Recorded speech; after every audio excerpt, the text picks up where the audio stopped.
అందరికీ నేను మీ కొత్త యూట్యూబర్ రోచనాని. ఈరోజు నేను ఒక టేస్టీ రెసిపీ చేయబోతున్నాను. అది పల్లీల పౌడర్.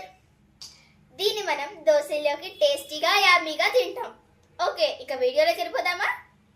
వీటికి మనకు కావాల్సిన పల్లీలు 1/2 kg, ఎండుమిరపకాయ 10, జీలకర్ర 1.5 టీ స్పూన్, వెల్లుల్లి రెబ్బలు 10, ఉప్పు 1 టీ స్పూన్.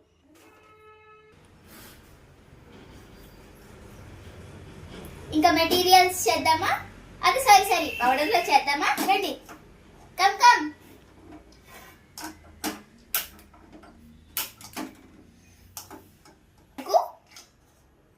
వేసిన గుళ్ళని లో ఫ్లేమ్లో అవి వేగే వరకు వేయించుకోవాలి.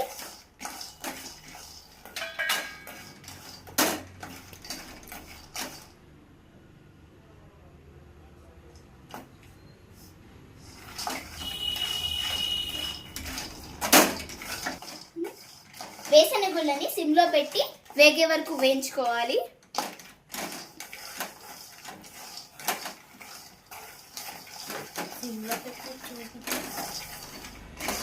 మొత్తం సర్కిల్ గా ఇంకా స్ట్రైట్ గా హారిజాంటల్ గా మొత్తం తిప్పి మంచిగా ప్రతి సైడ్ వేగేలాగా వేయించుకోవాలి.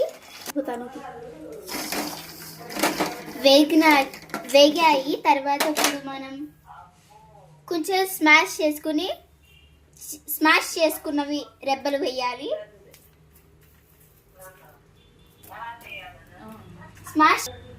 స్మాష్ చేయకుండా వేస్తే చిందుతాయి, అందుకని మనం లైట్గా స్మాష్ చేసి వేస్తాము. ఈ రెబ్బలు కూడా లైట్గా బ్లాకిష్ కలర్లోకి వచ్చినప్పుడు మనం ఆపేయాలి కదపటం.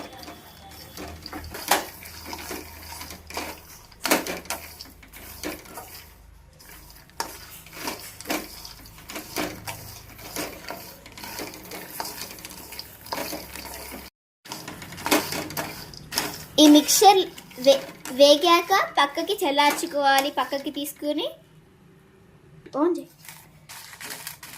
ఆ మిక్చర్ని పక్కకి తీసేసుకున్నాక ఎండుమిరపకాయలు వేసుకుని వేపుకోవాలి.